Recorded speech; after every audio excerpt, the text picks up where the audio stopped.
വയോമിത്ര, നമ്മുടെ വയോധികർ നമ്മുടെ അഭിമാനം. വയോധികരെ ആദരിക്കുന്നതിനും അവരുടെ അവകാശങ്ങളും പരിചരണവും ഉറപ്പാക്കുന്നതിനുള്ള സേവനങ്ങളും സാമ്പത്തിക ഉപദേശങ്ങളും മറ്റ് അവശ്യകാര്യങ്ങളും പ്രതിപാദിക്കുന്ന വയോമിത്ര.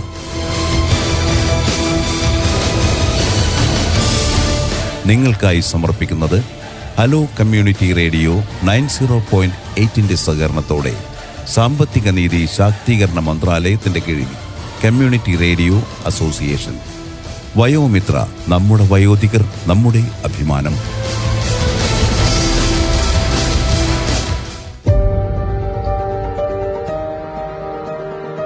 സാമൂഹിക നീതി ശാക്തീകരണ മന്ത്രാലയത്തിന്റെ കീഴിൽ കമ്മ്യൂണിറ്റി റേഡിയോ അസോസിയേഷൻ നിർമ്മിക്കുന്ന അടൽ വയോ അഭ്യോദയ യോജന അടിസ്ഥാനമാക്കിയിട്ടുള്ള പ്രത്യേക പരിപാടി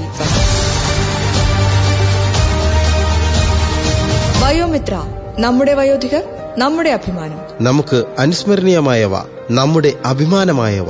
എപ്പിസോഡ് നമ്പർ 16, മനസ്സിന്റെ ആരോഗ്യത്തിനായി മാന്ദീനതയും ധ്യാനവും. ഈ പരിപാടിയിലേക്ക് ഏവർക്കും സ്വാഗതം.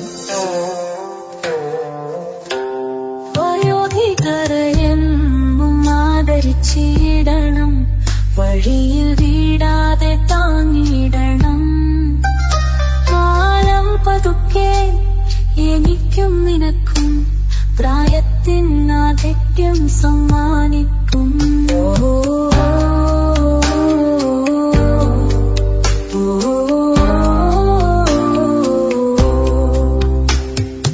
ഓർക്കാം, സ്നേഹിക്കാം, ആദരവാൽ നരയും ചുടിവെല്ലാം നെഞ്ചിലേറ്റി കൈപിടിച്ചിടാം, സഹായിച്ചിടാം. വയോധികർ നാടിൻ അഭിമാനമല്ലോ.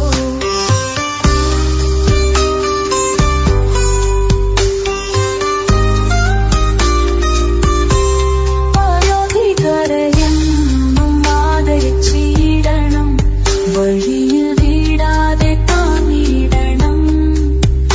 കാലം പതുക്കെ എനിക്കും നിനക്കും പ്രായത്തിനാധിക്യം സമ്മാനിക്കും. ഓർക്കാം, സ്നേഹിക്കാം, ആദരവാൽ നിറയും ചുളിവെല്ലാം നെഞ്ചിലേറ്റി കൈപിടിച്ചിടാം, സഹായിച്ചിടാം. വയോധികർ നാടിൻ അഭിമാനമല്ലോ.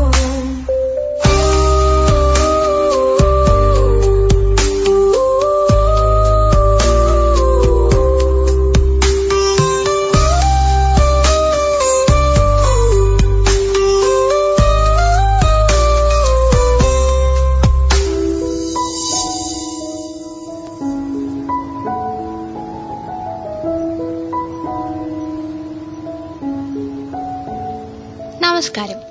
മനോഹരമായ ഒരു എപ്പിസോഡിൽ ഞങ്ങൾ വീണ്ടും എത്തിച്ചേരുകയാണ്. എപ്പോഴും എന്ന പോലെ ഇന്നും നിങ്ങളോടൊപ്പം ഞാൻ ലക്ഷ്മിയും എന്റെ നല്ലവനായ മുത്തച്ഛൻ ഭരത്തും. ഓ, വലിയ പുകഴ്ത്തലാണല്ലോ.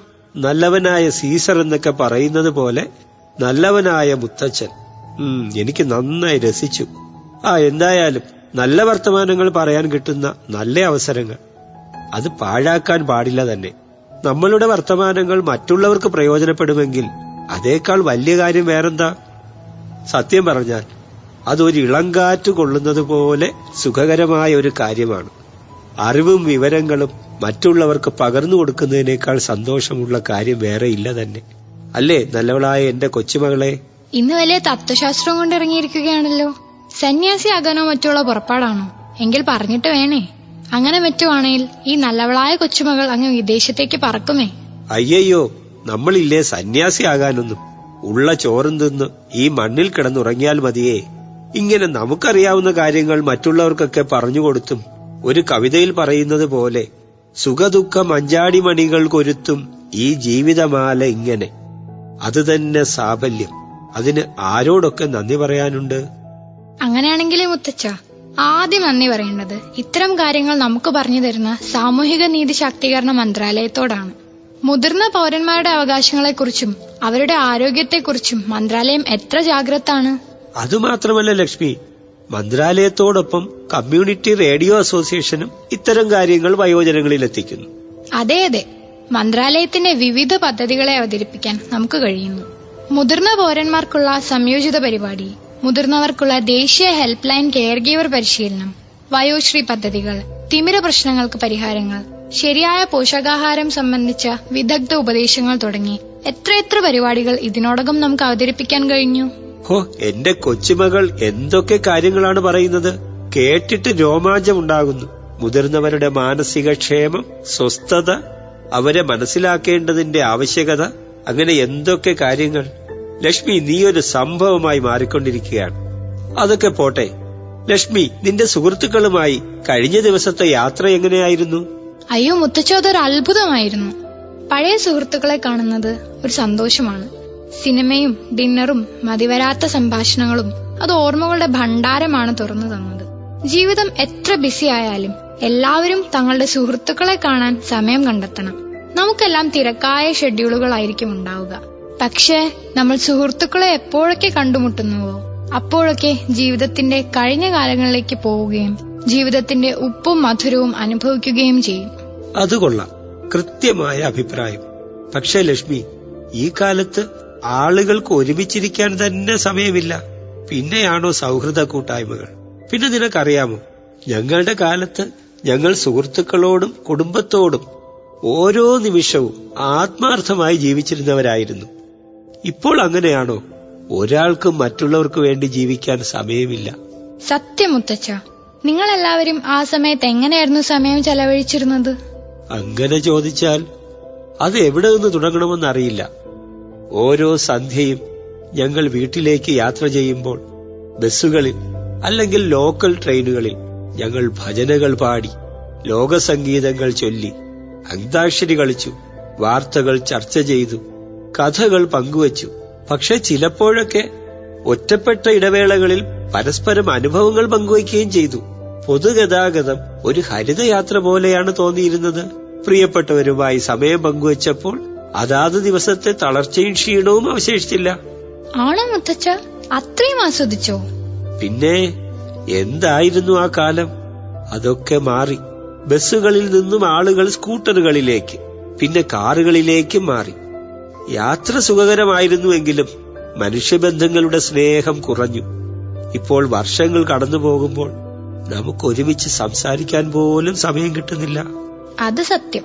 സാങ്കേതിക വിദ്യയിൽ എത്രയെത്ര പുരോഗതി ഉണ്ടായിരുന്നാലും ദൂരങ്ങൾ കൂടി വരുന്നു. നമ്മുടെ കൈകളിൽ ഫോണുണ്ട്, പക്ഷെ കോളുകൾ ചെയ്യാൻ സമയമില്ല തന്നെ. വീട്ടിൽ കാറുകളുണ്ട്, എങ്കിൽ ആരെങ്കിലും സന്ദർശിക്കാൻ ബുദ്ധിമുട്ടുമാണ്. കുറെ വർഷങ്ങൾക്ക് മുമ്പാണ് പെട്ടെന്ന് കുറെ സുഹൃത്തുക്കൾ വീട്ടിൽ വന്നു, മുൻകരുതൽ ഒന്നുമില്ലാതെ. പക്ഷെ അത് ഞങ്ങൾക്കൊരിക്കലും ബുദ്ധിമുട്ടായില്ല. അതിഥി ദേവോ ഭവ എന്നത് ഒരു വാക്കല്ല, അത് ഞങ്ങൾ ഹൃദയം കൊണ്ട് വിശ്വസിച്ചിരുന്ന ഒരു ഭാവമായിരുന്നു. അതെ അതെ, ഇന്നത്തെ കാലത്ത് മാസങ്ങളും വർഷങ്ങളും കടന്നു പോകുമ്പോൾ റീയൂണിയന്റെ പേരിൽ ഒരു ഒത്തുകൂടൽ, അത്രമാത്രം.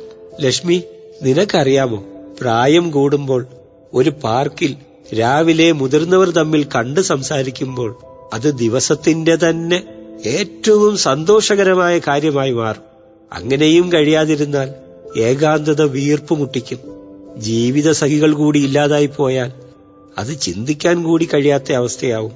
ചിലപ്പോൾ ഞാൻ ഓർക്കും, ചിലർക്ക് എല്ലാം ഉണ്ടാകും, പക്ഷെ അത് പങ്കുവയ്ക്കാൻ ഒരാളുമില്ല. ജീവിതം കഠിനമായി തീരും. ആശങ്ക, ഏകാന്തത, ദുഃഖം, ഇതൊക്കെ ഒരാളുടെ ആത്മാവിനെ കീറി മുറിക്കും. ഓ മുത്തച്ഛ, കേൾക്കുമ്പോൾ തന്നെ സങ്കടം വരുന്നു. പ്രായമായവരിൽ വിഷാദം നിരവധി ആരോഗ്യ പ്രശ്നങ്ങൾക്ക് കാരണമാകും. ദുർബലമായ പ്രതിരോധ ശക്തി, വിശപ്പില്ലായ്മ, ആരോഗ്യക്കുറവ്, അങ്ങനെ എന്തെല്ലാം പ്രശ്നങ്ങൾ. ഇന്നാൾ ഒരു സെമിനാറിൽ പങ്കെടുത്തപ്പോൾ വയോജനങ്ങൾക്കുണ്ടാകാൻ സാധ്യതയുള്ള 4 ഡികളെ കുറിച്ച് കേട്ടു. അതെന്താ ലക്ഷ്മി ഈ 4D? പണ്ടത്തെ 4ാം ക്ലാസ്സിലെ ഡി ആണോ?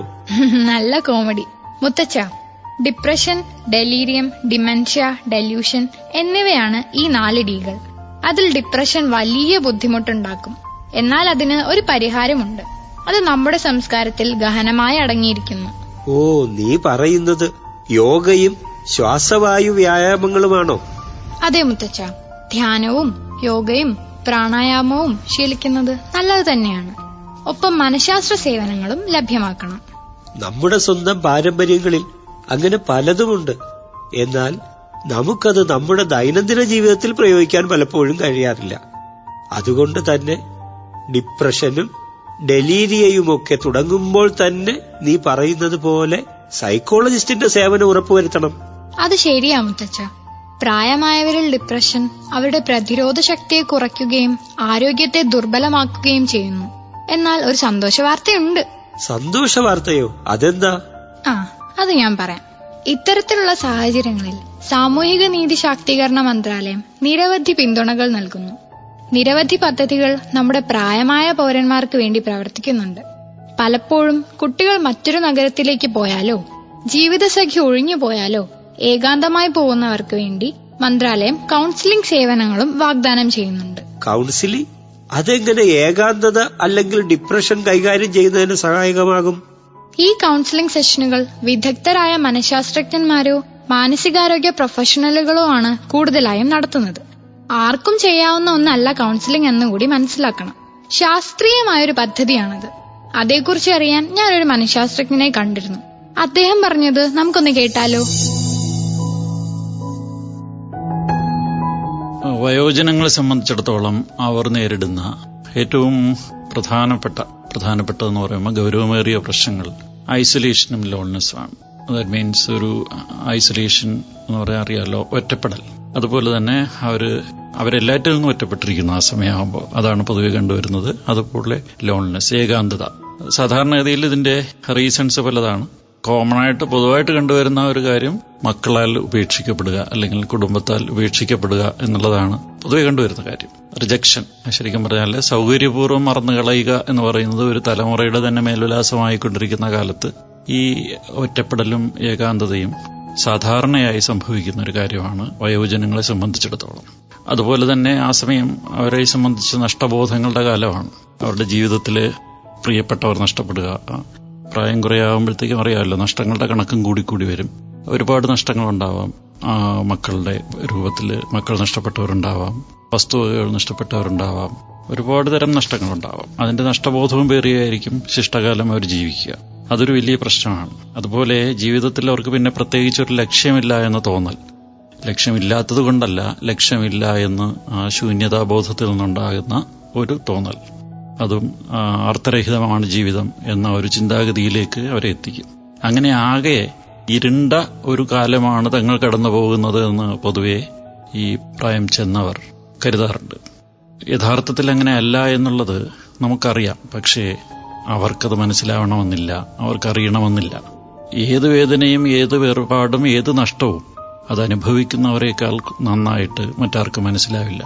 അത്തരം അവസരങ്ങളിലാണ് ഈ മുതിർന്നവർക്ക് വേണ്ട സൈക്കോളജിസ്റ്റിന്റെ സേവനമോ കൗൺസിലറുടെ സേവനമോ ഒക്കെ ആവശ്യമായിട്ട് വരുന്നത്. ഈ മുതിർന്നവർക്ക് വേണ്ടിയിട്ടുള്ള കൗൺസിലിംഗ് വളരെയധികം പ്രചാരത്തിലുള്ള ഒരു കാര്യമാണ്. അവർക്ക് വേണ്ടത് ഒരു സപ്പോർട്ടീവായിട്ടുള്ള ചില തെറാപ്പികളാണ്. കൗൺസിലിംഗ് തെറാപ്പി അല്ലെങ്കിലും കൗൺസിലിംഗ് അവരെ വല്ലാതെ സഹായിക്കുന്നത് കാണാറുണ്ട്. ഒരു ഫീലിംഗ് ഓഫ് ബിലോങ്ങിങ്നെസ് എന്ന് പറഞ്ഞാൽ ആരെങ്കിലുമൊക്കെ ഉണ്ടെന്നും നമ്മൾക്ക് സ്വന്തമായി ചിലതൊക്കെ ഉണ്ടെന്നും ചിലരൊക്കെ ഉണ്ടെന്നും അവരെ കൊണ്ട് തോന്നിപ്പിക്കുക എന്നുള്ളതാണ് അവരെ ഇത്തരം നിരാശയിൽ നിന്നും വിഷാദത്തിൽ നിന്നുമൊക്കെ മോചിപ്പിക്കാനുള്ള ആദ്യ പടി. വിഷാദത്തിന്റെ കാര്യം പറഞ്ഞപ്പോൾ പ്രായമേറിയവരെ സംബന്ധിച്ചിടത്തോളം സാധാരണഗതിയിൽ എളുപ്പത്തിലുണ്ടാകാവുന്ന ഒരവസ്ഥയാണ് വിഷാദം, ഡിപ്രഷൻ. അത് പ്രത്യേകിച്ച് മറ്റു കാരണങ്ങളൊന്നും ഉണ്ടാവണമെന്നില്ല. സാധാരണഗതിയിൽ മറ്റുള്ളവർക്ക് വരുന്ന വിഷാദരോഗം പോലെ പ്രത്യേകിച്ച് കാരണങ്ങൾ ഉണ്ടാവണമെന്നില്ല. ഈ പ്രായമേറിയവർ അനുഭവിക്കുന്ന ഈ സാധാരണ സംഭവങ്ങൾ കൊണ്ട് തന്നെ അവർ വിഷാദത്തിന് അടിമപ്പെട്ടേക്കാം. അങ്ങനെയുള്ള അവസരങ്ങളിൽ ഒരു മനഃശാസ്ത്രജ്ഞന്റെയോ ഒരു കൗൺസിലറുടെയോ സേവനം അവർക്ക് വളരെയധികം ഗുണം ചെയ്യും. കൗൺസിലിംഗ് എന്ന് പറയുന്നത് ഉപദേശമല്ല എന്ന് പ്രത്യേകിച്ച് ഓർക്കണം. അത് മറ്റുള്ളവരുടെ സങ്കടങ്ങൾ പങ്കുവെക്കാനുള്ള, അവരുടെ പ്രശ്നങ്ങൾ തിരിച്ചറിയാനുള്ള, അവയുമായി താതാത്മ്യം പ്രാപിച്ചുകൊണ്ട് പരിഹരിക്കാനും പ്രശ്നങ്ങൾ മറികടക്കാനും അവരെ പ്രേരിപ്പിക്കുന്ന, അവരെ സഹായിക്കുന്ന ഒരു പദ്ധതിയാണ്. അതുകൊണ്ട് തന്നെ ഈ ഏജ്ഡ് ആയിട്ടുള്ള വാർദ്ധക്യത്തിലെത്തുന്ന ആളുകൾക്ക് ഇത് വളരെയധികം സഹായകരമായ ഒരു കാര്യമാണ്. അത് വിഷാദത്തിന്റെ ചികിത്സയല്ലെങ്കിലും വിഷാദത്തിന് മറ്റ് ചികിത്സകൾ തേടാനും, വിഷാദമാണെന്ന് തിരിച്ചറിഞ്ഞ് വിഷാദ രോഗമാണെന്ന് തിരിച്ചറിയാൻ, അതുപോലെ അതിന് വേണ്ട ചികിത്സ നേടാനുമൊക്കെ ഈ മുതിർന്നവരെ സഹായിക്കും. അതുകൊണ്ട് തന്നെ പ്രായമേറിയവരെ സംബന്ധിച്ചിടത്തോളം പ്രായമേറിയവരെ പരിചരിക്കുന്ന കാര്യത്തിൽ വളരെ പ്രധാനപ്പെട്ട ഒരു പങ്ക് തന്നെ സൈക്കോളജിസ്റ്റുകൾക്കും കൗൺസിലേഴ്സിനും ഒക്കെ നിർവഹിക്കാനുണ്ട്. സപ്പോർട്ടീവ് തെറാപ്പീസും കൗൺസിലിംഗും ഒക്കെ വളരെയധികം ആവശ്യമായി വരുന്ന ഒരു സമൂഹമാണ് മുതിർന്നവരുടേത്.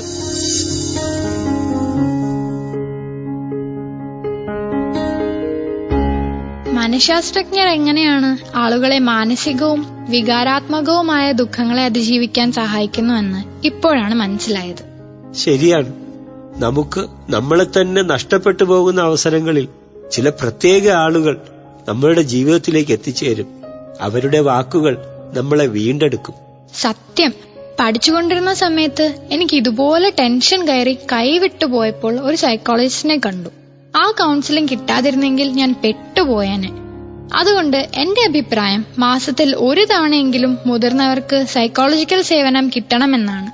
ലക്ഷ്മി, എന്റെ സുഹൃത്ത് നരേഷിനെ നിനക്കറിയില്ലേ? ഹൃദയ ശസ്ത്രക്രിയയ്ക്ക് ശേഷം അവന്റെ ആരോഗ്യസ്ഥിതി വളരെ മെച്ചപ്പെട്ടിരുന്നു. പക്ഷെ അവന്റെ കുട്ടികൾ മികച്ച തൊഴിലവസരങ്ങൾക്കായി യുഎസിലേക്ക് പോയി. അതിനുശേഷം നരേഷിന് ഡിപ്രഷൻ പിടിപെട്ടു. അവന്റെ ആഹാരം കുറഞ്ഞു. പരിചരിക്കാൻ ആരുമില്ലാത്തതിനാൽ അദ്ദേഹത്തിന്റെ ഹൃദയനില മാറി. ഈ ക്ഷേമ പദ്ധതികളെക്കുറിച്ച് ആരെങ്കിലും നരേഷിനോട് പറഞ്ഞിട്ടുണ്ടായിരുന്നെങ്കിൽ അവൻ എത്രയും വേഗം ആരോഗ്യനില വീണ്ടെടുക്കാമായിരുന്നു. ഇപ്പോൾ അദ്ദേഹം കുട്ടികളുടെ കൂടെ അമേരിക്കയിലാണെങ്കിലും അവൻ എപ്പോഴും ഏകാന്തത അനുഭവപ്പെടുന്നു. എത്ര ദൂരമായാലും വീടെന്നത് വീടാണ്. വായു, ഭക്ഷണം, ഭാഷ എല്ലാം മറ്റുള്ളിടത്ത് നമ്മളുമായി ദുർബലമായ ബന്ധമാണ് പുലർത്തുന്നത്. ഡിപ്രഷൻ വീണ്ടും നരേഷിന്റെ ജീവിതത്തിലേക്ക് തിരിച്ചെത്തിയിട്ടുണ്ട്. മുത്തച്ഛ, ധ്യാനമാണ് നമ്മുടെ മനസ്സിനെ ശാന്തമാക്കാൻ ഏറ്റവും നല്ലതെന്ന് കേട്ടിട്ടുണ്ട്. ശരിയാണോ? ധ്യാനം അത് ശരിയായി ചെയ്യുമ്പോൾ മനസ്സിന്റെ ആരോഗ്യം കൂടുതൽ ശക്തിയുള്ളതാകുന്നു. അത് അസ്വസ്ഥതയെ കുറയ്ക്കുന്നു. നെഗറ്റീവ് ചിന്തകൾ ഡോമിനേറ്റ് ചെയ്യാൻ അനുവദിക്കുന്നില്ല. യഥാർത്ഥത്തിൽ 60 വയസ്സിന് ശേഷമുള്ളവർ വിരമിച്ച് സ്വസ്ഥരായിരിക്കണമെന്നാണ് ഞാൻ വിശ്വസിക്കുന്നത്. കാരണം നിങ്ങൾ നിങ്ങളുടെ മനസ്സിനെ ശ്രദ്ധിക്കാത്ത പക്ഷം നിങ്ങൾക്ക് നിങ്ങളുടെ ശ്രദ്ധ അടക്കമുള്ളതെല്ലാം അവതാളത്തിലാകും. സ്വസ്ഥമായ അവസ്ഥയാണ് ധ്യാനം. അസ്വസ്ഥത ഏതുമില്ലാതെ ഒരാൾ അയാളുടെ ജോലി ചെയ്യുമ്പോൾ അനുഭവിക്കുന്നതും ധ്യാനം തന്നെയാണ്. വാവ്, ഒരു കവിത പോലെ ഗംഭീരം. ഇത് കവിതയാണെങ്കിലേ ഞാൻ ധ്യാനത്തെക്കുറിച്ചൊരു കഥ പറഞ്ഞുതരാം. ഒരിക്കൽ നരേന്ദ്രൻ ശ്രീരാമകൃഷ്ണന്റെ ആശ്രമത്തിലെ അരണ്ട വെളിച്ചമുള്ള മുറിയിൽ ധ്യാനിച്ചിരിക്കുകയായിരുന്നു. അപ്പോൾ അങ്ങോട്ട് കടന്നു വന്ന ശ്രീരാമകൃഷ്ണൻ എല്ലാവരോടും ചോദിച്ച ചോദ്യം നരേന്ദ്രനോടും ചോദിച്ചു.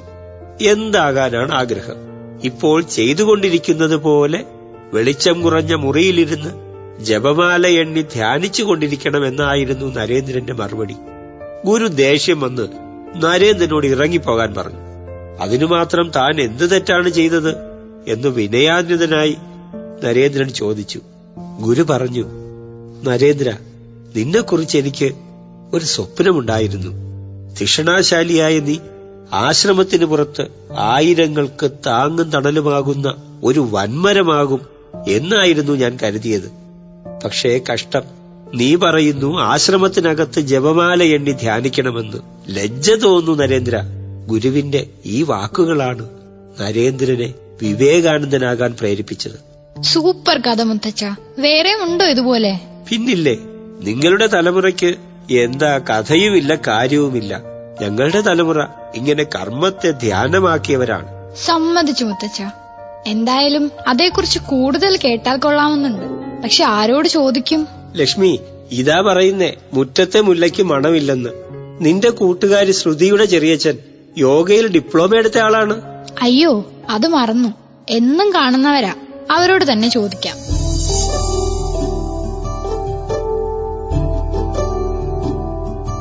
യോഗ ഒരു ജീവിത രീതിയാണോ ചികിത്സാ രീതിയാണോ? കാരണം പലയിടത്തും യോഗ തെറാപ്പി എന്ന് പ്രയോഗിച്ച് കേട്ടിട്ടുണ്ട്. യോഗയെ സംബന്ധിച്ച് തീർച്ചയായിട്ടും യോഗ ഒരു ജീവിത രീതി തന്നെയാണ്. നമ്മുടെ ഭക്ഷണം, അതേപോലെ തന്നെ നമ്മുടെ വിശ്രമം പറഞ്ഞ പ്രധാനപ്പെട്ട ഘടകങ്ങളാണ്. ശരിയായ ഭക്ഷണം, ശരിയായ വിശ്രമം, ശരിയായ വ്യായാമം. അപ്പൊ കൃത്യമായിട്ട് ഒരു അടുക്കും ചിട്ടയും ജീവിതത്തിൽ ഉണ്ടായിക്കഴിഞ്ഞാൽ ആ വ്യക്തിയുടെ ജീവിതം അതിനനുസരിച്ച് ഉള്ള മാറ്റം ഉണ്ടാവും. ഈ ഹോളിസ്റ്റിക് ഡെവലപ്മെന്റ് എന്ന് നേരത്തെ സൂചിപ്പിച്ചതുപോലെ ഉണ്ടാവും. അത് തീർച്ചയായിട്ടും ആ ജീവിത രീതി തന്നെയാണ് യോഗ എന്നത്. യോഗയ്ക്ക് ശാരീരിക അസുഖങ്ങൾ എങ്ങനെയാണ് സ്വാധീനിക്കാനാവുന്നത്? തീർച്ചയായിട്ടും ഞാൻ നേരത്തെ പറഞ്ഞു, ഈ അസുഖങ്ങൾ എന്ന് പറഞ്ഞത് സുഖമല്ലാത്തതെന്തോ അത് അസുഖം തന്നെയാണ്. അത് ശാരീരികമാകാം, മാനസികമാകാം. അതിന് പ്രധാനപ്പെട്ടത് നേരത്തെ പറഞ്ഞതുപോലെ ഭൂരിഭാഗം ആൾക്കാരിലും വരുന്നത് ആദി തന്നെയാണ്. ആ ആദിയിലൂടെയാണ് ആ വ്യാധിയാകുന്നത്, വ്യാധിയിലൂടെയാണ് ആദീജ വ്യാധി എന്ന തലത്തിലേക്ക് വരുന്നത്. സ്വാഭാവികമായിട്ട് ഒരു ചെറിയൊരു ഉദാഹരണം, നമ്മുടെ നിരന്തരമായിട്ട് ടെൻഷനോടുകൂടെ നമ്മുടെ നിത്യജീവിതം കടന്നു പോകുമ്പോൾ ഉറപ്പാണ്, 100% ഉറപ്പിച്ച് പറയുന്നു, ആ വ്യക്തി ഒരു ഡയബറ്റിക് പേഷ്യന്റോ അല്ലെങ്കിൽ ഈ പറഞ്ഞ BP ഉള്ള, ബ്ലഡ് പ്രഷർ ഉള്ള, രക്തസമ്മർദ്ദത്തിന് അടിമയായ പേഷ്യന്റോ ആയിരിക്കും. അതിന് ഒരു സംശയവുമില്ല. കാരണം അത് വ്യക്തിയുടെ ഈ പറഞ്ഞതുപോലെ മറ്റൊന്ന് ചിലപ്പോൾ അയാൾ കൃത്യമായിട്ട്, നമ്മൾ പലരും പറയുന്നുണ്ട്, എങ്ങനെ ഈ ചില ആൾക്കാർ പെട്ടെന്ന് ബുദ്ധിമുട്ടുകൾ വരുമ്പോൾ, ശാരീരികമായിട്ട് വരുമ്പോൾ പലരും പറയുന്നുണ്ട് എങ്ങനെ നടന്ന ആൾക്കാരാണ് പക്ഷെ ഇങ്ങനെ ആയിപ്പോയി. തീർച്ചയായിട്ടും അയാളുടെ ചരിത്രത്തെ അല്ലെങ്കിൽ അയാളുടെ ജീവിത ചര്യയെ നമ്മൾ മനസ്സിലാക്കുമ്പോൾ മനസ്സിലാവും അതിന് കാരണം എന്താണെന്നുള്ളത്. വയോജനങ്ങൾക്ക് യോഗ എത്രത്തോളം പ്രയോജനപ്രദമാണ്? നമ്മുടെ ജീവിതത്തിൽ വ്യത്യസ്തമായിട്ടുള്ള സ്റ്റേജുകളുണ്ട്, കാലഘട്ടങ്ങളുണ്ട്.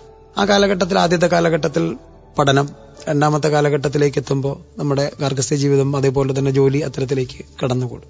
മൂന്നാമത്തെ കാലഘട്ടത്തിലേക്ക് എത്തുമ്പോൾ വാർദ്ധക്യത്തിലേക്ക് കടക്കുന്ന, അതിലേക്ക് മൂന്നാമത്തെ കാലഘട്ട വാർദ്ധക്യത്തിലേക്ക് നമുക്ക് കാണാം. അങ്ങനെ വരുമ്പോൾ ഈ തന്റെ കടമകളും കർത്തവ്യങ്ങളും ഒക്കെ ഇങ്ങനെ കഴിഞ്ഞിട്ട് ഒരു റിലാക്സേഷൻ എന്നൊരു തരത്തിലേക്ക് മാറുന്ന അവസ്ഥയാണ്. അപ്പൊ പലരും ആക്റ്റീവായവർക്ക് പലർക്കും അവിടെ പ്രവർത്തിക്കാനുള്ള അല്ലെങ്കിൽ മറ്റു കാര്യങ്ങൾ ചെയ്യുവാനുള്ള ഒരു അവസ്ഥ ഇല്ലാതാകുന്നു. അതേപോലെ തന്നെ മറ്റു പലരും പല പ്രശ്നങ്ങളും പല കാര്യങ്ങളും കാരണങ്ങളും അവിടെ ഉണ്ടാകും വാർദ്ധക്യ സമയത്ത്. അപ്പോൾ അതില് ശരിക്കും പറഞ്ഞാൽ അവർക്ക് ഏറ്റവും പ്രധാനമായിട്ട് ആഗ്രഹിക്കുന്നത് സ്വസ്ഥത, സന്തോഷം. സാധാരണയായിട്ട് ഏത് മുതിർന്ന ഒരാളോട് സംസാരിച്ചാലും അല്പം സ്വസ്ഥത വേണം എന്ന തരത്തിലായിരിക്കും ആ വ്യക്തി പറയുന്നത്. അപ്പൊ ആ സ്വസ്ഥതയും സന്തോഷവും തീർച്ചയായിട്ടും യോഗ പരിശീലനത്തിലൂടെ വ്യക്തിക്ക് അതിനെ നമുക്ക് തുടർച്ചയായിട്ട് അല്ലെങ്കിൽ കണ്ടിന്യൂ ചെയ്യാനായിട്ട് സാധിക്കും. വയോജനങ്ങളിൽ പ്രമേഹം, രക്തസമ്മർദ്ദം തുടങ്ങിയ ബുദ്ധിമുട്ടുകൾ അനുഭവിക്കുന്നവരാണ് ഏറെയും. അങ്ങനെയുള്ളവർ യോഗയെ എങ്ങനെയാണ് സമീപിക്കേണ്ടത്? അപ്പൊ നമ്മുടെ ഈ വയോജനങ്ങളിൽ ഏറ്റവും കൂടുതൽ കണ്ടുവരുന്നതാണ് രക്തസമ്മർദ്ദം, അതേപോലെ തന്നെ പ്രമേഹം പോലുള്ള പ്രശ്നങ്ങൾ. നേരത്തെ സൂചിപ്പിച്ചതുപോലെ തന്നെയാണ്, നേരത്തെ പലപ്പോഴും പറഞ്ഞു വന്നിട്ടുണ്ട്, ഈ പറഞ്ഞ ജീവിത സാഹചര്യം, ഭക്ഷണ കാര്യങ്ങളിലായാലും അതുപോലെ തന്നെ വിശ്രമമില്ലായ്മ, കൃത്യമായിട്ടുള്ള ഉറക്കമില്ലായ്മ, വിഷയങ്ങളിൽ നിന്നും വിഷയങ്ങളിലേക്ക് മാത്രം ഇങ്ങനെ ചിന്തിച്ചുകൊണ്ട് മാനസികമായിട്ട് വിഷയങ്ങളുടെ പുറകിലേക്ക് പോകുന്ന ഒരു അവസ്ഥ. അപ്പൊ ഇത്തരത്തിലുള്ളവരെ ശരിക്കും പറഞ്ഞാൽ യോഗ എന്നൊരു തരത്തിലേക്ക്, യോഗാഭ്യാസത്തിലേക്ക് വരുമ്പോൾ ഇത്തരത്തിലുള്ളവരെ ശരിക്കും ആസനകൾക്കോ പ്രാണായാമത്തിനോ ആദ്യം കൊടുക്കുന്നതിനേക്കാൾ മുമ്പ് ഇവർക്കൊരു ആദ്യം ഒരു റിലാക്സേഷനാണ് അവിടെ നൽകുന്നതാണ് ഏറ്റവും ഉത്തമം. അപ്പൊ ഒരു പൂർണ്ണമായിട്ടൊരു റിലാക്സേഷൻ. അപ്പൊ അതിനോട് പൊരുത്തപ്പെടുവാനായിട്ടും അത്തരത്തിലുള്ള സാഹചര്യങ്ങളെ പൊരുത്തപ്പെടാനായിട്ടും ഇത്തരത്തിൽ ഒന്ന് ഫ്രീ ആയിട്ടിരിക്കുന്നതിനെ കുറിച്ച് ചിന്തിക്കുവാനും അത്തരത്തില് അതിനോട് ഒത്തുപോകാനും ഇവർക്ക് സാധിക്കണം. മാനസികമായിട്ട് അതിന് സാധിക്കണം. അതിനൊരു പരുവപ്പെടുത്തി എടുക്കുക, അതിന് പാകപ്പെടുത്തി എടുക്കുക എന്നതാണ് ശരിക്കും ഈ വയോജനങ്ങളിൽ അല്ലെങ്കിൽ പ്രമേഹം, രക്തസമ്മർദ്ദം തുടങ്ങിയ ബുദ്ധിമുട്ടുള്ളവരെ നമ്മുടെ ഇങ്ങനെ അല്ലെങ്കിൽ അവരെ കാണുമ്പോൾ അവരിങ്ങനെ യോഗ ക്ലാസ്സിലേക്ക് വരുമ്പോൾ അല്ലെങ്കിൽ യോഗ അഭ്യസിക്കാനായിട്ട് വരുമ്പോൾ ശരിക്കും അവർ ചെയ്യേണ്ട, അത്തരക്കാർ ചെയ്യേണ്ടത് അത്തരത്തിലുള്ള പ്രക്രിയകൾ, സാഹചര്യങ്ങൾ ഒരുക്കുന്നു. ആദ്യം അതിന്റെ സാഹചര്യങ്ങൾ ഒരുക്കുന്നു.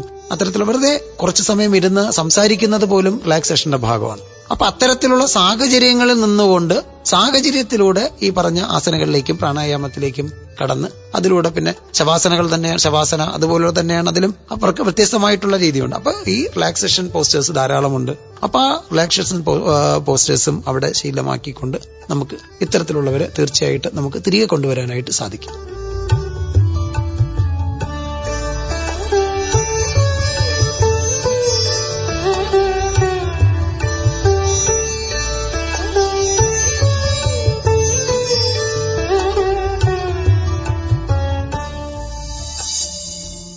മുത്തച്ഛ, യോഗയും ധ്യാനവും ജീവിതം ശരിയായ ദിശയിൽ നയിക്കാൻ വലിയ പ്രാധാന്യം നൽകുന്നു എന്നാണ്.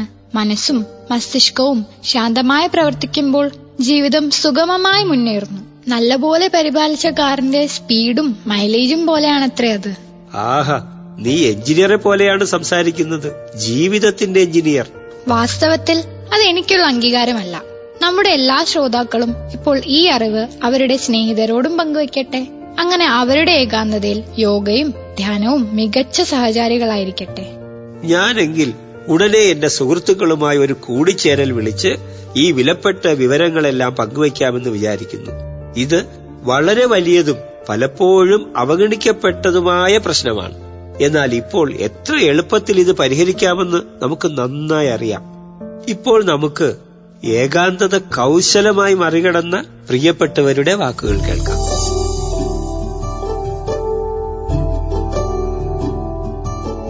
എന്റെ പേര് ഏലിയാമ്മ എന്നാണ്. ഞാൻ താമസിക്കുന്നത് അമ്പൂരിയാണ്. എനിക്ക് 2 മക്കളുണ്ട്. അവര് കല്യാണം കഴിഞ്ഞ് ദൂര സ്ഥലങ്ങളിൽ കുടുംബമായിട്ട് താമസിക്കുന്നു. മക്കളൊക്കെ പോയതിനു ശേഷം എനിക്ക് ഒരുപാട് ഏകാന്തത ഉണ്ടായിരുന്നു. എന്നാൽ ഇപ്പൊ ഞാൻ വളരെ സന്തോഷത്തോടു കൂടിയാണ് ഇവിടെ സംസാരിക്കുന്നത്. ഞാനിത് എന്റെ ഈ ഏകാന്തത അല്ലെങ്കിൽ എന്റെ ഈ ഒറ്റപ്പെടൽ മാറ്റുന്നതിന് വേണ്ടിയിട്ട് ഞാൻ ഒരുപാട് കാര്യങ്ങൾ ചെയ്യുന്നുണ്ട്. കൃഷിത്തോട്ടമുണ്ട്, ചെറുതായിട്ട് അടുക്കള കൃഷി ചെയ്യുന്നുണ്ട്. പിന്നെ ഞാൻ പാട്ട് കേൾക്കാറുണ്ട്, കുറച്ച് പുസ്തകങ്ങളൊക്കെ വായിക്കാറുണ്ട്. ഇതിൽ നിന്നെല്ലാം കൂടുതലായിട്ട് ഞാനൊരു യോഗ ക്ലാസ്സിന് ചേരുകയുണ്ടായി. എന്റെ ഒരു സുഹൃത്ത് പറഞ്ഞത് വഴിയാണ് ഞാൻ അതിൽ ചേർന്നത്. ഇപ്പൊ എനിക്ക് അവരുമായിട്ടുള്ള ഒരുപാട് സുഹൃത്തുക്കളെ അതിൽ നിന്ന് എനിക്ക് കിട്ടി. അവരുമായിട്ട് ഞങ്ങള് കുറച്ച് സ്ഥലങ്ങള് അല്ലെങ്കിൽ ഞങ്ങള് ഒരുപാട് പേരായിട്ട് വിളിക്കുകയും സംസാരിക്കുകയൊക്കെ ചെയ്യാറുണ്ട്. ഞങ്ങള് അതിൽ നിന്ന് എനിക്കൊരു നല്ല എനർജി കിട്ടി. ഇപ്പൊ എനിക്ക് അങ്ങനെയുള്ള ഒരു ഏകാന്തത എന്റെ ജീവിതത്തിൽ ഇല്ല എന്ന് തന്നെ പറയാം. അതോടൊപ്പം തന്നെ ഞാൻ കുഞ്ഞുനാളിൽ പഠിച്ചിരുന്നതായ തയ്യലും എംബ്രോയിഡറിയൊക്കെ ഇപ്പൊ ഞാനതെടുത്ത് ചെയ്യുന്നു. അന്ന് എനിക്കതൊന്നും ഒരു വരുമാന മാർഗമായിട്ട് ചെയ്യാൻ സാധിച്ചിരുന്നില്ല. ഇപ്പൊ അതെനിക്കൊരു വരുമാന മാർഗമായിട്ട് തന്നെ എന്റെ ഈ ഒറ്റപ്പെടലിനെ മറികടക്കാനായിട്ട് സഹായിക്കുന്നുണ്ട്. അതോടൊപ്പം ഒരു വരുമാനം.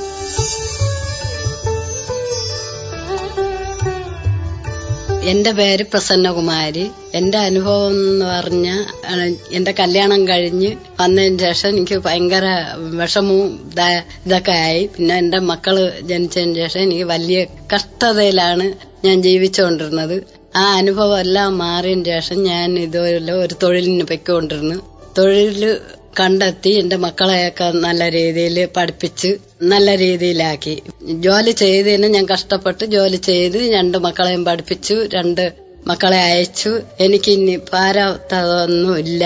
പിന്നെ ഭർത്താവ് സുഖമില്ലാത്ത ഒരാളാണ്, ജോലിക്കൊന്നും പോവാനുള്ള കഴിവില്ല. മക്കള് ജോലിക്ക് പോയതിനു ശേഷം ഞാൻ വീട്ടിലാണ്. വീട്ടിൽ ഇരുന്ന് റേഡിയോ കേൾക്കും, കൃഷിപ്പണി ചെയ്യും. അങ്ങനെ വീട്ടുകാര്യങ്ങളെല്ലാം നോക്കി ജീവിച്ചുകൊണ്ടിരിക്കുന്നു. പിന്നെ ഒറ്റപ്പെടലായതിന്റെ അനുഭവം കൊണ്ടാണ് ഞാൻ അത് വിചാരിച്ച് റേഡിയോയും കേട്ട് ടിവിയും കണ്ട് പിന്നെ ചിലപ്പോൾ ഞാൻ ഇറങ്ങി കൃഷിപ്പണി ചെയ്യും. കൃഷി ചെയ്ത് നല്ലതുപോലെ ആദായം എടുത്ത് നമ്മളെ വീട്ടുകാര്യവും നടത്തി വെളിയിൽ വിൽക്കാനുള്ള സാഹചര്യമുണ്ട്. അയൽക്കാര് അങ്ങോട്ട് പോവില്ല. അവര് ചിലപ്പോ നമ്മളവിടെ വന്നിരുന്ന് കാര്യങ്ങളും പറഞ്ഞു അങ്ങനെ നമ്മള് ചിലപ്പോ എന്റെ അടുത്തിരുന്ന് റേഡിയോ ഇല്ലാത്ത ആൾക്കാര് റേഡിയോ കേൾക്കാൻ വരും. ചിലപ്പോ TV ഇല്ലാത്തവര് TV കാണാനൊക്കെ വന്ന് അങ്ങനെ നമ്മൾ ചിരിച്ച് സന്തോഷമായിട്ട് നമ്മള് ഇരിക്കും. ഈ കാര്യങ്ങളെല്ലാം ചെയ്താണ് എന്റെ ഒറ്റപ്പെടല് മറികടന്ന് ഞാൻ ഒരു സന്തോഷത്തിലെത്തിയത്.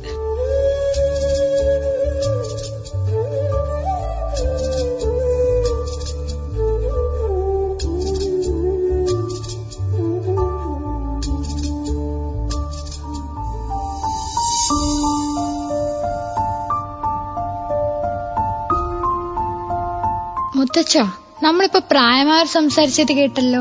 എന്നാലേ അവർക്കൊരു പ്രധാന വിവരം ഞാൻ പങ്കുവെക്കാം, നമ്മുടെ സർക്കാരിന്റെ പദ്ധതികളെ കുറിച്ച്. തീർച്ചയായും ഞാനത് ഓർക്കുന്നു ലക്ഷ്മി. ആദ്യത്തേത് integrated programme for senior citizens. ഈ പരിപാടി പ്രായമായവരുടെ സാമൂഹിക, ശാരീരിക, മാനസിക ആവശ്യങ്ങൾ സമഗ്രമായ രീതിയിൽ പരിഹരിക്കുന്നതിന് വേണ്ടിയുള്ളതാണ്. ഇത് ആരോഗ്യ സേവനങ്ങൾ, വിനോദ സവാരികൾ, സാമൂഹിക പങ്കാളിത്തം എന്നിവ പ്രോത്സാഹിപ്പിച്ച് അവരുടെ ജീവിതം സമ്പൂർണമാക്കാൻ സഹായിക്കുന്നു. രണ്ടാമത്തേത് സീനിയർ സിറ്റിസൺസ് ഹെൽപ്പ് ലൈൻ 14567. ഈ ഹെൽപ്പ് ലൈൻ പ്രായമായവർക്കുള്ള എളുപ്പത്തിലുള്ള സഹായം ലഭ്യമാക്കുന്നു. അത് നിയമസഹായം, ആരോഗ്യ സേവനങ്ങൾ അല്ലെങ്കിൽ അടിയന്തര സഹായം എന്നിവയാകാം. പ്രായമായവർക്ക് ആവശ്യമുള്ളപ്പോൾ ഈ നമ്പറിൽ വിളിച്ച് പിന്തുണയും സഹായവും തേടാം. അടുത്തത് geriatric care givers training program. പ്രായമായവരുടെ ശരിയായ പരിപാലനം പരിചയസമ്പന്നരായ കെയർ ഗീവേഴ്സുകൾക്ക് ആവശ്യമാണ്. ഈ പരിപാടി പ്രായമായവർക്കുള്ള ശാരീരിക, മാനസിക, വികാരാത്മക പിന്തുണ നൽകാൻ പരിശീലിപ്പിക്കുന്നു. 4. Senior care ageing growth engine അല്ലെങ്കിൽ സേജ്. ഈ പരിപാടി പ്രായമായവർക്കുള്ള സേവനങ്ങളിലും ഉൽപ്പന്നങ്ങളിലും പുതിയ അവസരങ്ങൾ സൃഷ്ടിക്കുന്നു. സേജ് വഴി സ്വകാര്യ സ്ഥാപനങ്ങളും സർക്കാർ സ്ഥാപനങ്ങളും പ്രായമായവരുടെ ആവശ്യങ്ങൾക്കായി കൂടുതൽ മികച്ച സൗകര്യങ്ങൾ വികസിപ്പിക്കാൻ പ്രോത്സാഹിപ്പിക്കുന്നു. അതെ ലക്ഷ്മി, ഇനി ഇതിലുള്ളത് രാഷ്ട്രീയ വയോശ്രീ പദ്ധതിയാണ്. ഈ പദ്ധതി പ്രകാരം സാമ്പത്തികമായി ദുർബലരായ പ്രായമായവർക്ക് സൗജന്യ സഹായ ഉപകരണങ്ങൾ, ദൃശ്യഭംഗിക്ക് ആവശ്യമായ കണ്ണട, കേൾവി ഉപകരണങ്ങൾ, ഓക്കറുകൾ എന്നിവ ലഭിക്കും. ഇതിലൂടെ അവർക്ക് സ്വതന്ത്രവും സമർത്ഥവുമായ ജീവിതം നയിക്കാൻ കഴിയും. ആറാമത്തത് തിമിര ശസ്ത്രക്രിയാ പദ്ധതി. തിമിരം പ്രായമായവരിൽ സാധാരണ കാണപ്പെടുന്ന ഒരു പ്രശ്നമാണ്. ഇതിനെ പരിഹരിക്കുന്നതിന് സൗജന്യമായോ അല്ലെങ്കിൽ പണമടച്ചുകൊണ്ടോ തിമിര ശസ്ത്രക്രിയകൾ നൽകുന്നു. അതുവഴി പ്രായമായവർ അവരുടെ കാഴ്ചശക്തിയും ജീവിതത്തിന്റെ ഗുണമേന്മയും വീണ്ടെടുക്കുന്നു. കഴിഞ്ഞില്ല ലക്ഷ്മി, ഇനിയും ഒരു നിയമം കൂടിയുണ്ട്. പ്രായമായവരുടെ പരിപാലനാവകാശം. ഇന്ത്യൻ സർക്കാർ പ്രായമായവർക്കുള്ള അവകാശം ഉറപ്പാക്കുന്നു. അതായത് അവരെ അവരുടെ കുടുംബങ്ങൾ പരിചരിക്കണം. കുടുംബം ഈ ഉത്തരവാദിത്തം പാലിക്കാൻ പരാജയപ്പെടുകയാണെങ്കിൽ പ്രായമായവർക്ക് അവരുടെ അവകാശങ്ങൾ ലഭിക്കാൻ നിയമസഹായം തേടാം. ഈ പദ്ധതികളും നീക്കങ്ങളും നമ്മുടെ പ്രായമായ ജനതയെ ആദരിക്കുന്നതിലും പിന്തുണ നൽകുന്നതിലും ഒരുപടി മുന്നിലാണ്. അവരുടെ ആവശ്യങ്ങൾ തിരിച്ചറിയുകയും അവരുടെ ജീവിതം കൂടുതൽ സന്തോഷകരവും സുഖകരവുമാക്കുകയും ചെയ്യുന്നു. ലക്ഷ്മി, പ്രായമായവരോടുള്ള ആദരം ഒരു സമൂഹത്തിന്റെ യഥാർത്ഥ തിരിച്ചറിവാണ് കുട്ടി. നമ്മുടെ വയോധികർ നമ്മുടെ അഭിമാനം. അതെ, നമ്മുടെ പ്രോഗ്രാം ഇന്നിവിടെ അവസാനിക്കാനുള്ള സമയമായി. ഇനി നമുക്ക് അടുത്തൊരു എപ്പിസോഡിൽ വീണ്ടും കേൾക്കാം. ഒരു ഊഷ്മളമായ വിട.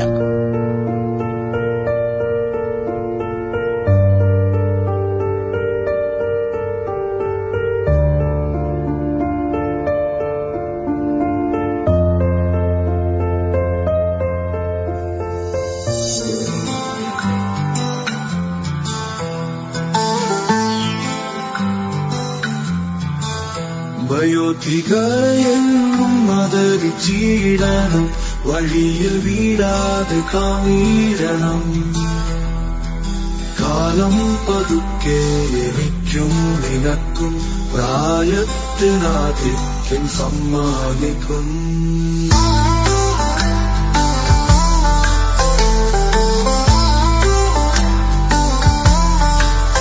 ഓർക്കാം സ്നേഹിക്കാം ആദരവായി, നരയും ചൂളിവെല്ലാം നെഞ്ചിലെത്തി. കൈപിടിച്ചിടാം, സഹായിച്ചിടാം, വയോധികർ നാടിൻ അഭിമാനമല്ലോ.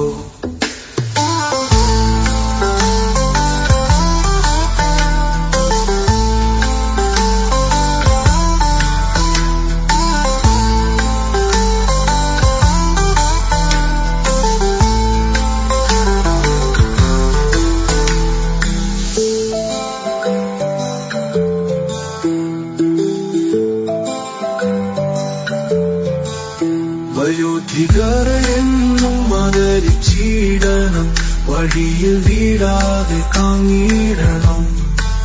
കാലം പതുക്കെ എനിക്കും നിനക്കും പ്രായത്തിനാധിക്യം സമ്മാനിക്കും. ഓക്കാം സ്നേഹിക്കാം ആദരവാൽ, നരയും ചുളിവെല്ലാം നെഞ്ചിലെത്തി. കൈപിടിച്ചിടാം, സഹായിച്ചിടാം, വയോധികർ നാടിൻ അഭിമാനമല്ലോ.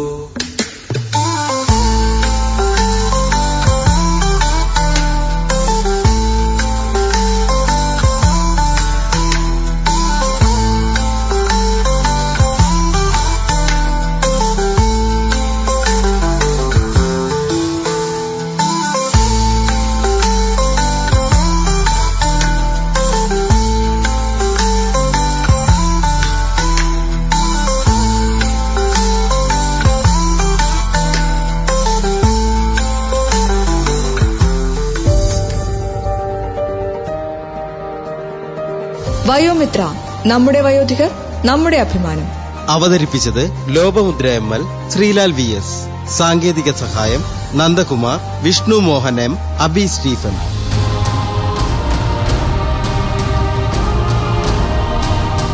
നിങ്ങൾ ഇതുവരെ കേട്ടത് സാമൂഹിക നീതി ശാക്തീകരണ മന്ത്രാലയത്തിന്റെ കീഴിൽ കമ്മ്യൂണിറ്റി റേഡിയോ അസോസിയേഷൻ നിർമ്മിച്ച അടൽ വയോ അഭ്യുദയ യോജന അടിസ്ഥാനമാക്കിയുള്ള പരിപാടി.